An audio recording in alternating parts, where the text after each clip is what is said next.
Hello students and welcome to the e-learning program initiated by Sri Gyan Manjir Vidyapeeth for the students of Standard 10, in which we are learning the subject of social science.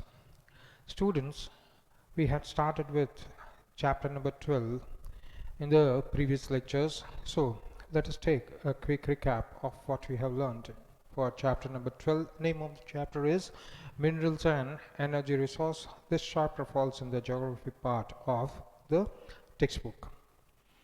Up till now we have studied that requirement of primitive men were quite limited. They only lived for survival. They did not have many needs.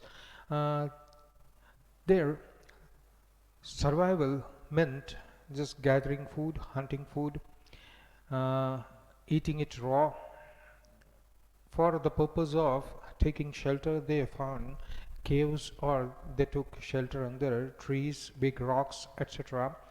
So they just lived for survival and they did not have much use. After the uh, ways and methods of agriculture were discovered, they needed to stay at one place, and that is where their requirements increased. They needed a house to live, they needed milching animals, cows, buffaloes to keep with them for milk and milk products. They required lots of tools, equipments for agriculture.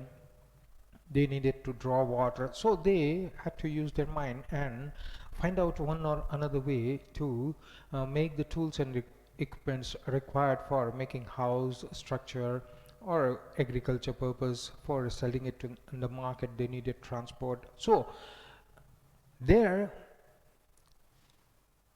progress, their development, their evolution required more and more of use of lots of uh, raw material, lots of tools and equipments they needed. For all that, till then they depended upon wood as the main source, whether they want to make a wheel or whether they want to make a plow for agriculture, or they want to make a house. They used maximum wood. Then human beings found metal. They found the soil where more quantity of a particular mineral was found. They found out ways to separate the metal from the impurities, because it was the mineral was, or the metal was not available in its uh, real form. It was mixed up with the soil, so it was called ore. The ore had to be burnt in the furnace, melted in the furnace, and the impurities separated from it. Then the metal has to be again refined so that remaining impurities can be removed, and in this way metal was found. So mineral is a natural resource.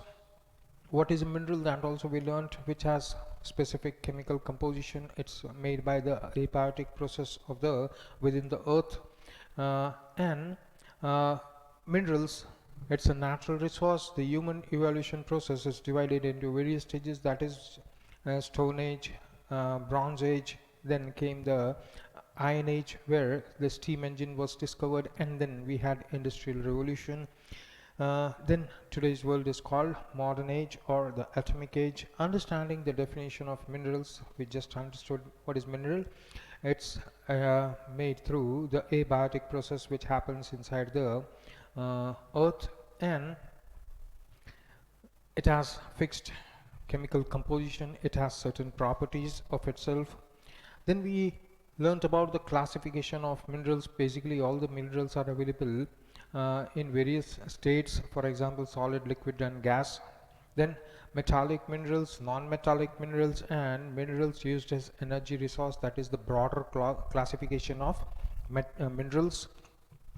The minerals that we use in our day-to-day life, that is many of them are precious, very precious minerals or metals. That means they're quite costly, expensive. They are gold, platinum, silver, etc. Then day-to-day use, for example iron, copper we use in day-to-day use. Then So in this way, we classify the metals into metallic. Non-metallic means it doesn't contain metal. For example, limestone, diamond, they are mineral, but they are not having any metal in it. So they are non-metallic. Some of the minerals like coal, petroleum, they are used as fuel, not only for burning, for also producing energy. Then they are called minerals used as energy resource. Then we learnt about the metallic minerals, in which we learnt iron, the first one. The main things that is common for all the minerals is we should know the name of the mineral, that is name of the ore. Then the refinement process, you should be knowing about iron, how is it refined. When the iron is refined in the furnace and taken out, that is known as pig iron. There are different types of iron. So basically 4 types of iron are found in India. Then the uses of iron and the state producing iron. In this sequence, rest of the minerals also follow that same way. Another metallic mineral that we learned is manganese and copper, bauxite that we learned. Non-metallic minerals like mica, lead, limestone, that also we learned. We learned about one of the energy resource, that is coal. So now let us start with our today's lecture. Mineral oil, or what we say petroleum, crude oil, all the 3 names are the same. You say mineral oil, you say crude oil, you say petroleum, it means the same. Now formation. In coal, we learned that the vegetation, millions and billions of years ago, the vegetation which was found due to tectonic movements, whole of the forest got buried inside the ground, and the topsoil covered it, and slowly it went under combustion because of the heat received and because of the pressure from the top. The water components in the trees, leaves, or that organic matter, it evaporated due to the heat and the carbon contact solidified. That is known as Carboniferous period. During this period, there is trees, vegetation, etc. became carbon, black carbon, and today we know it as coal. In the same way, in the oceans, seas, lots of tectonic movements kept on happening, and lots of aquatic animals got buried inside the seabed, below the seabed, and they were covered up by the adjoining parts of the soil. So these aquatic animals got buried under the seabed. So mineral oil or petroleum is found in the strata or stratified rocks which contain limestone, shale, etc. We also have to remember here shale, we can get petroleum from shale also. So mineral oil was found when large quantity of animals plus the whatever vegetation was available, both of them got buried deep inside the ground because of the tectonic movements, and containing sedimentary rocks, they got buried over there. But because rather than the trees, the animals will have more of biotic content, water content, so these animals, aquatic animals plus vegetation, when it got buried and remained there for thousands of years, the heat and pressure of interior portion of the earth converted the material into that material, that is the aquatic animal vegetation, into a viscous form rather than a solid form. A solid form, for example coal, it is like a rock. Viscous is quite thicky substance. Yes, so viscous liquid mainly containing hydrocarbons, because most of them animals, they were aquatic animals, and plus they got buried under the sea. So what happens, the water content did not have any ways to evaporate from there, so they got mixed with the carbon content and produced hydrocarbon rather than only carbon. So we see crude oil, it's quite thick, it is sticky. When tectonic movement took place in the earth, it pushed this liquid towards the higher strata of the earth.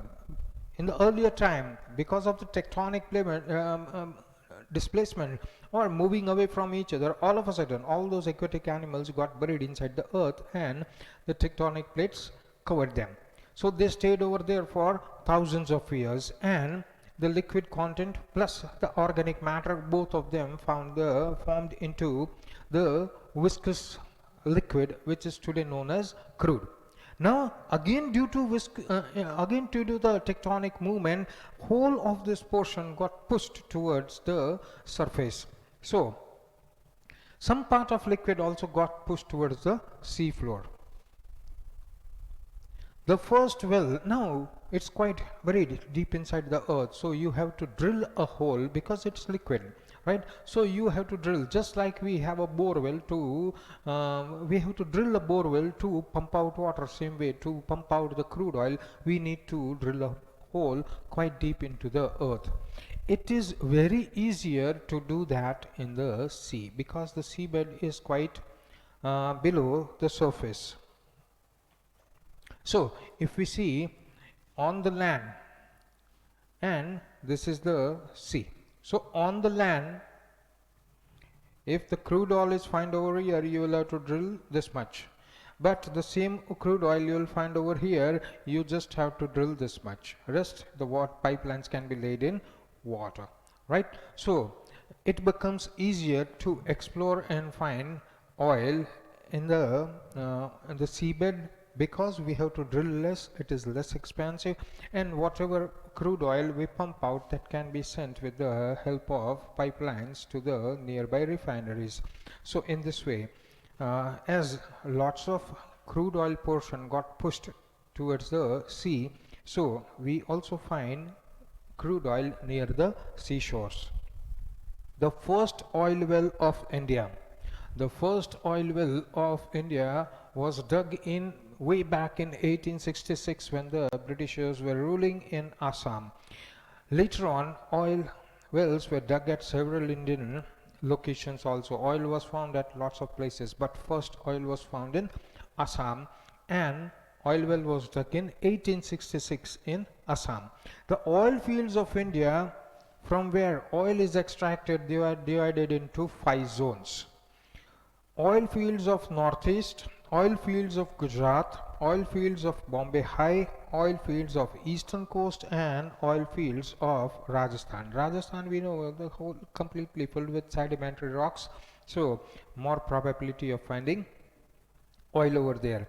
Assam, because we know in the earlier days the Teethid Sea, which was present in the place where today Himalaya stands, Himalaya came out of the Teethid Sea, so sedimentary formation is found over there in Assam also, so oil is found.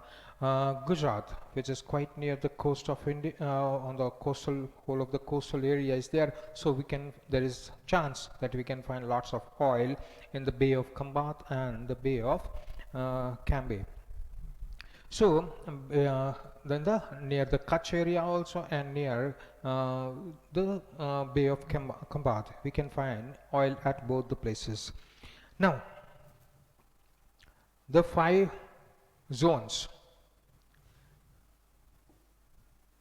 Rajasthan, then we have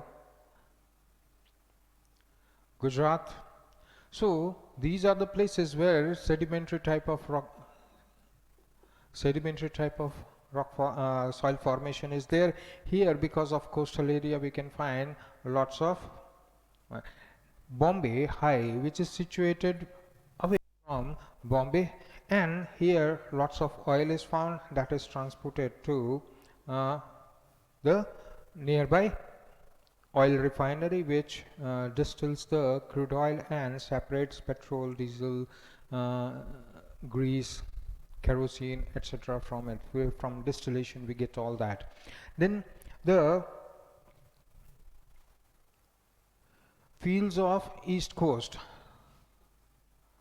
we have the mouth of river KG Basin, right? Krishna and Godavari Basin. So on the eastern coast we have the basin, Godavari and KG Basin, Krishna and Godavari Basin. We have 2 huge basins where oil is found, and then oil is found over here in Assam. So in this way, these are the 5 zones into which the oil fields that are found in India are located.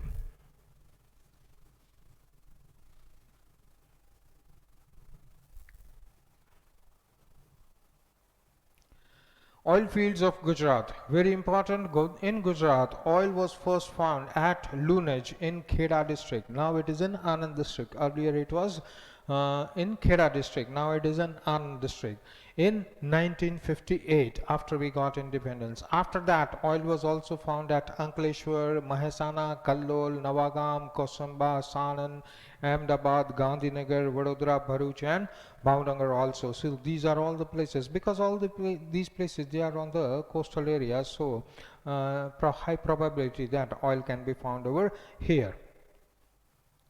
In India, refineries to refine petroleum, very, very important, because this will again come back in chapter number 14, transportation of crude oil from where it is found to different places, that is refineries in India. So in India, the refineries of petroleum are located at Guwahati, which is in Assam, Barauni, which is in Bihar, Koili, Kochi, Cochin, Chennai, Mathura is in North India, Kolkata, West Bengal, and Haldia, which is just below Kolkata. Reliance Refinery in Jamnagar is the largest oil refinery in the world. We have to remember this. Uses. We know the uses of petroleum or crude oil or mineral oil.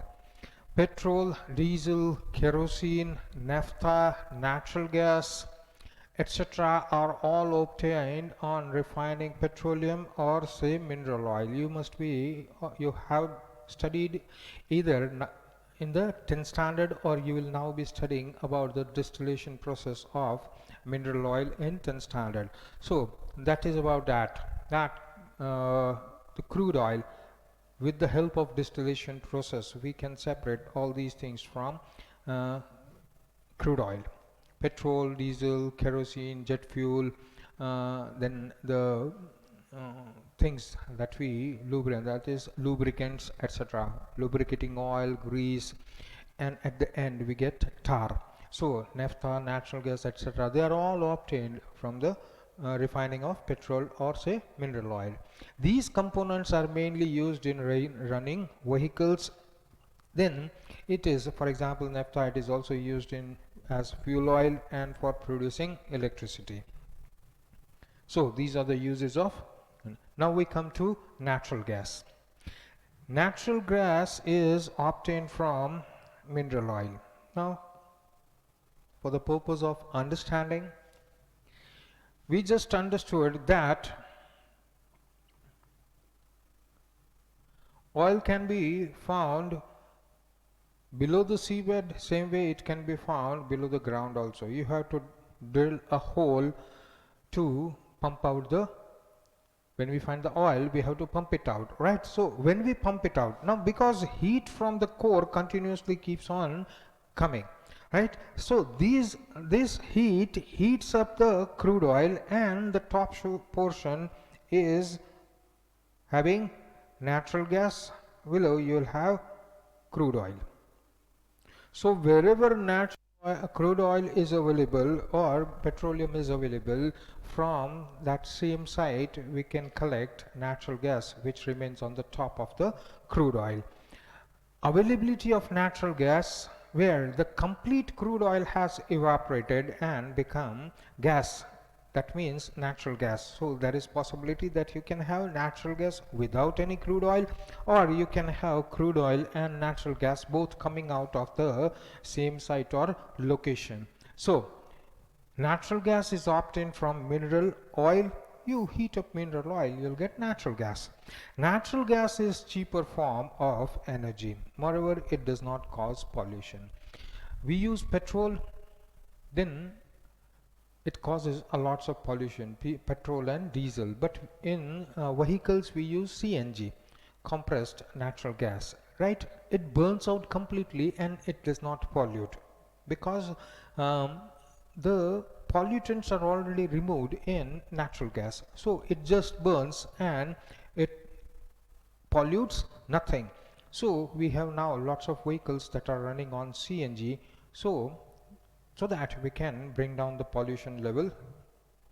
Natural gas is cheaper form of energy. Moreover, it does not cause pollution. it is compressed as CNG, that is compressed natural gas, and used as domestic fuel. Domestic fuel, remember these two words. One is CNG, that is compressed natural gas, and another is LPG, liquefied petroleum gas, right? So both the things as domestic fuel and run vehicles like cars, buses, etc. Natural gas is found in Khambat Basin, that is Gujarat, Kaveri Basin, that is in the south, and Jaisalmer in Rajasthan. Ankleshwar of Gujarat is considered to be the largest natural gas reserve. The largest natural gas reserve in India is found at Ankleshwar, and is continuously that natural gas is pumped out of from there and distributed all over India. Now we come to the non-conventional energy resource.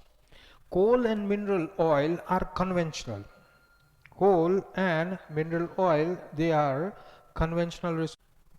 This means that they are available in limited quantity and will exhaust one day. We just discussed about the mineral oil.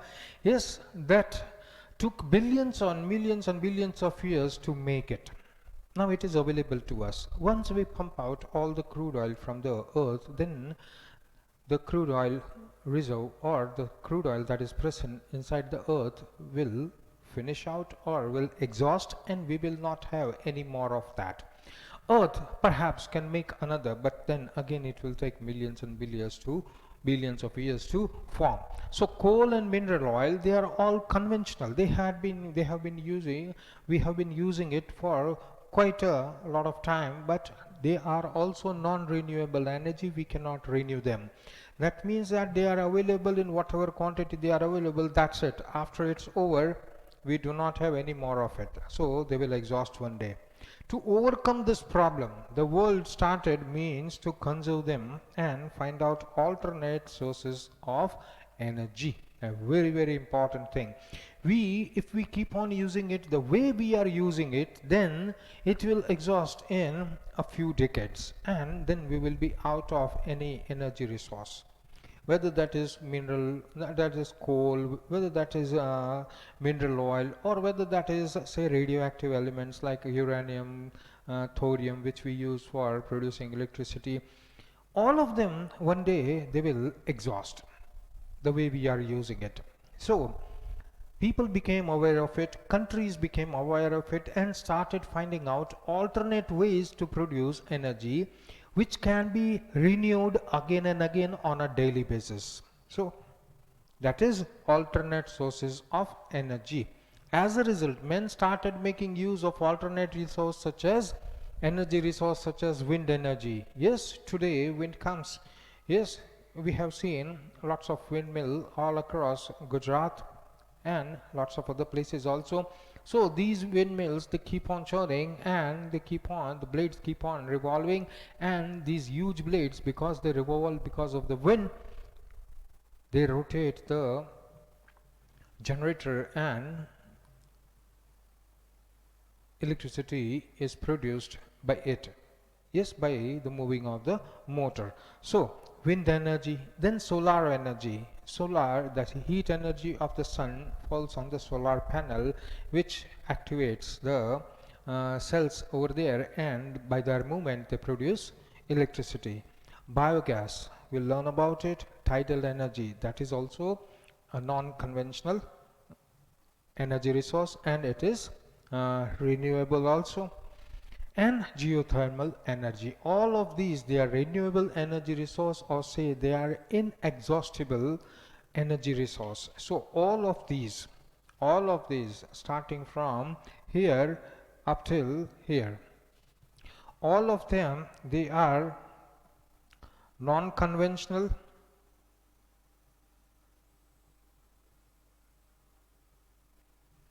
they are also inexhaustible,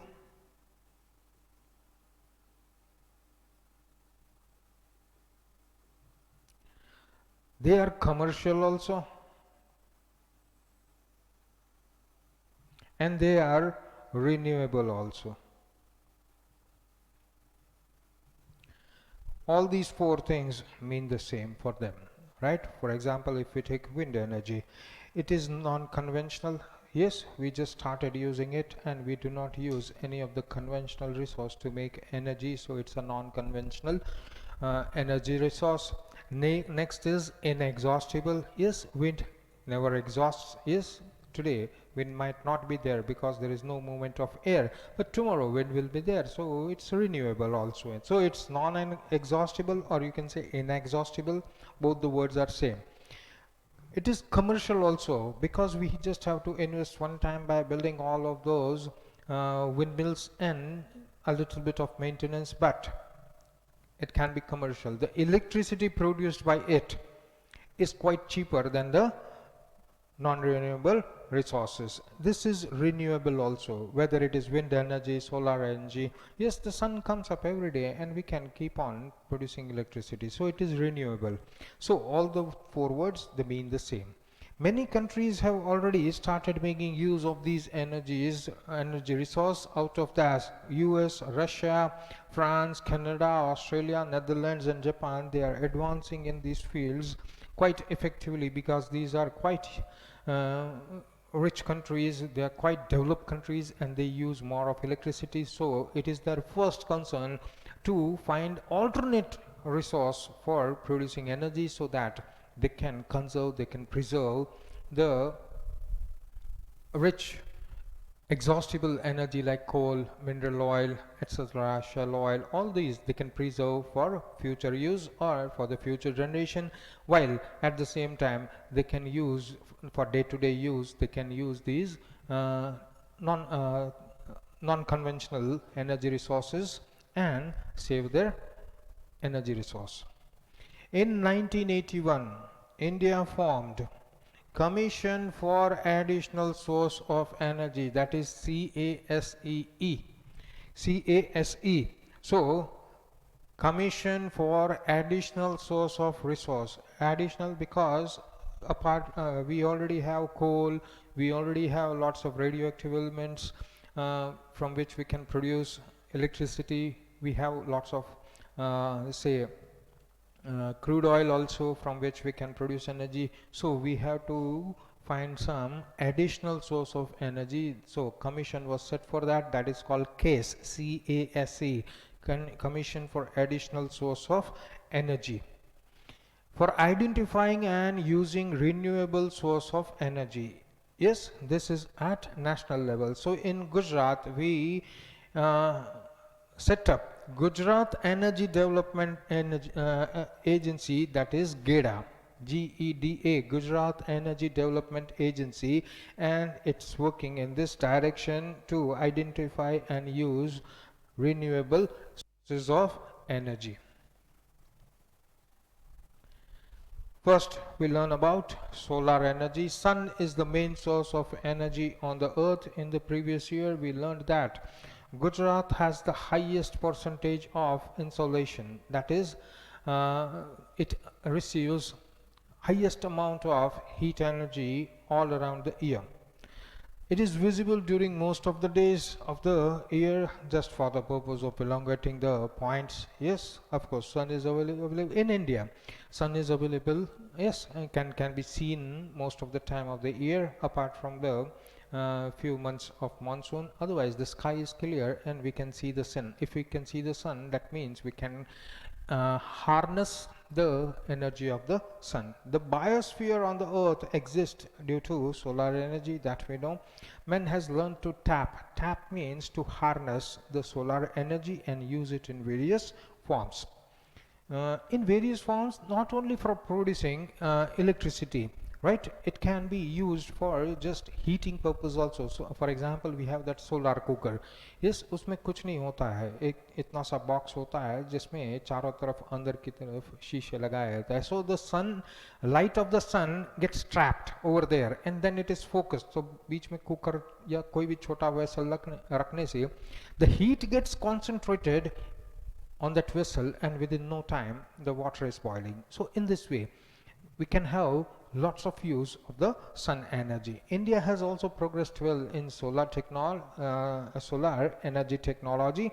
India makes use of solar cooker for cooking, solar heater for heating the water. You must have seen on the rooftops lots of solar panels are there, and a big special tank is there, so that hot water can be the hot water which is made by the solar power, that can be stored and it can be used for the day, and solar panels to generate electricity. Same way nowadays we can find lots of solar panels on the rooftop that produce energy for the GEB, that is Gujarat Electricity Board. You sell it to them and you'll get that much rebate in your monthly bills. So in this way we produce electricity and sell it to the government. Solar energy in Gujarat. Gujarat state gets maximum solar energy in India. That is what I was saying. Last year we learned that in geography, that Gujarat has the highest insolation, so that insolation means the amount of heat and or the amount of sun rays and heat received per day or per year. So in that regard, Gujarat state, it gets the maximum solar energy in India. GEDA, that is Gujarat Energy Development Agency, has established a solar cold storage near Chani Jagatnaka, that is Vadodara. Before you enter Vadodara, you have Chani area, so that is where that cold storage, it is demo unit. Understand, demo unit, it's huge and it is built for the purpose of demonstrating over there. So many Nagar Panchayats all over India, many Nagar Panchayats or Gram Panchayats, Taluka Panchayats or municipal corporation, municipalities, they can come over there and actually view how it works and how to get loans from the government to set up those things, so that they can conserve lots of energy that elsewhere they are using. For example, in the village area, nowadays there are lots and lots of villages which run their street lights at night time completely on solar, because whole of the day the solar energy, it powers the battery or charges the battery, and that time the same battery is used to light the area, that street light, right? So in this way, if a demo is kept, so this cold storage, whole of the cold storage is powered by solar panels. So it is a demo unit, and capacity is 10 tons. So as I said, 10 tons is nothing, right? 10 tons of potato means 1 ton is 1000 kg, so 10 tons means 10,000 kg. Yes, that is not even sufficient for one day for a city like us, right? We may need more than that.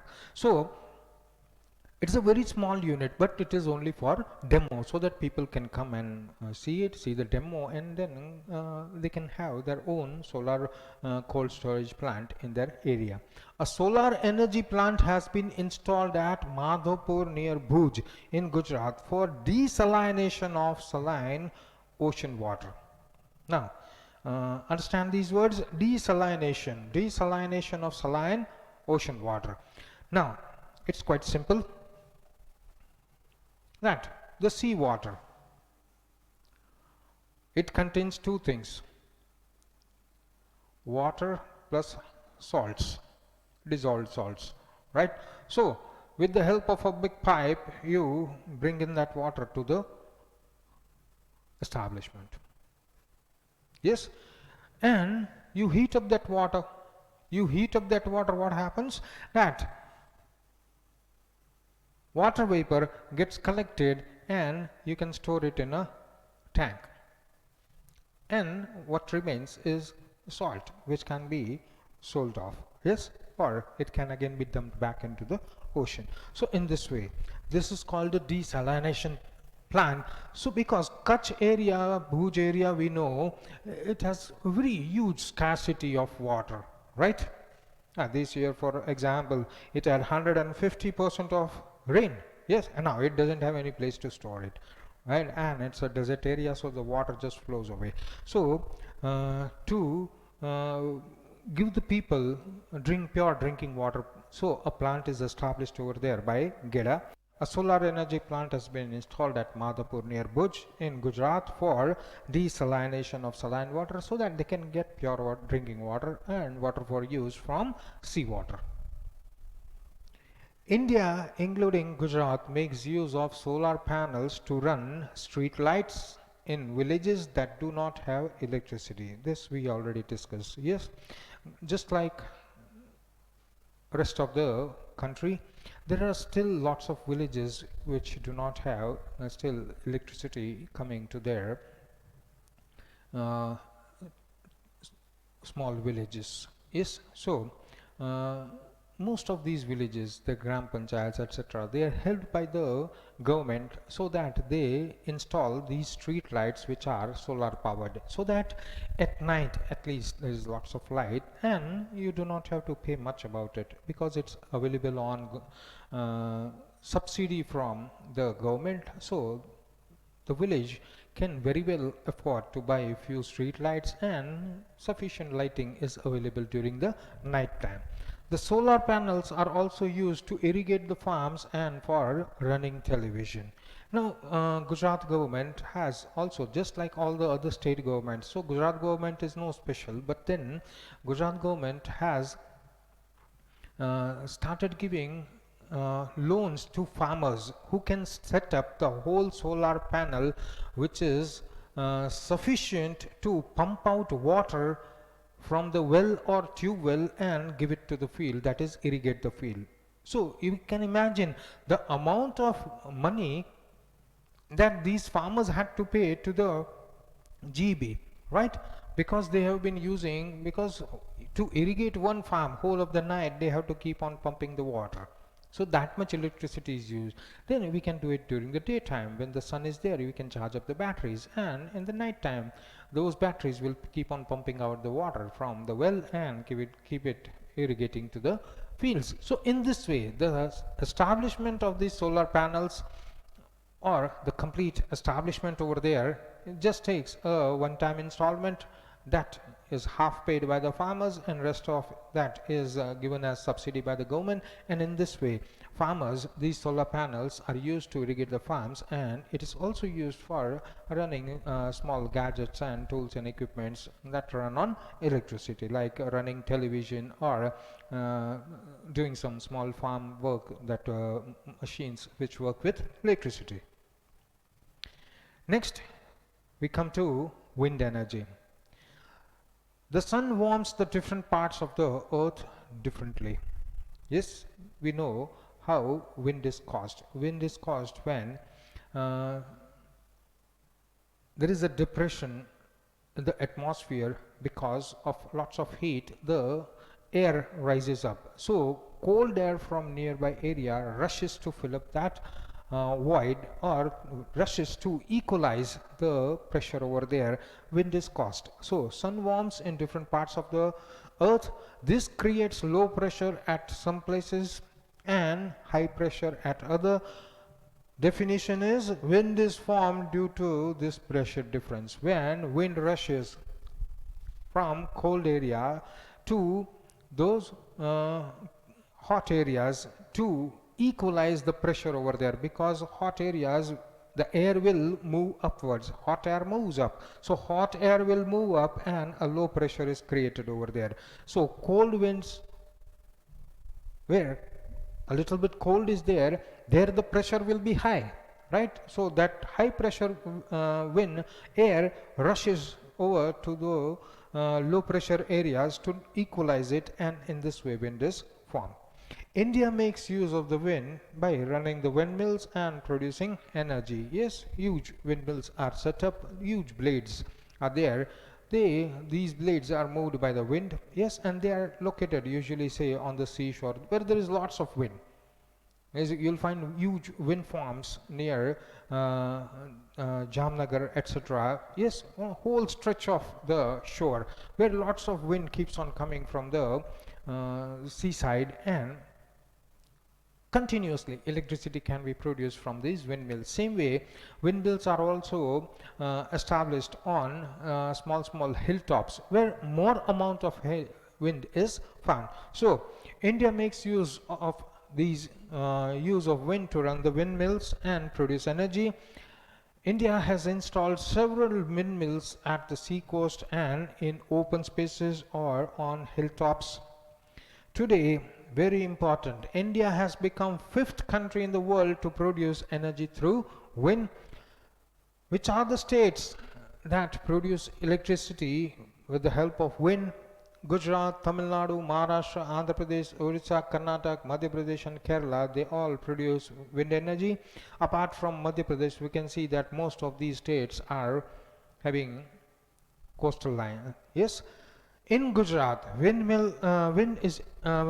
energy is produced through wind farms at one Lamba village, where a huge wind farm.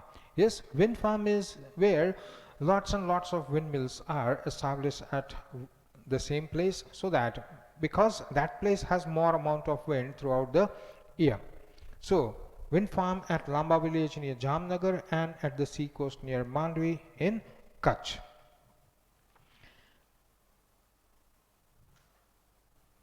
Electricity is generated at the windmills located. All other places are Devbhoomi, Dwarka, again it's near seashore, Jamnagar, again seashore, Rajkot, which is away from the seashore, but then because Jamnagar is quite near, we find lots of wind. Porbandar, which is again seashore.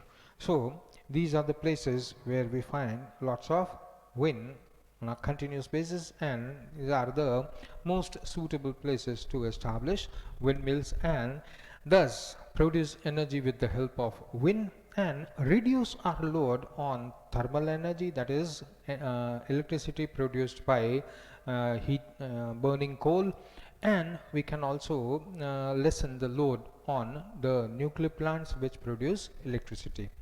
So today, students, we come to the end of this lecture. Thank you.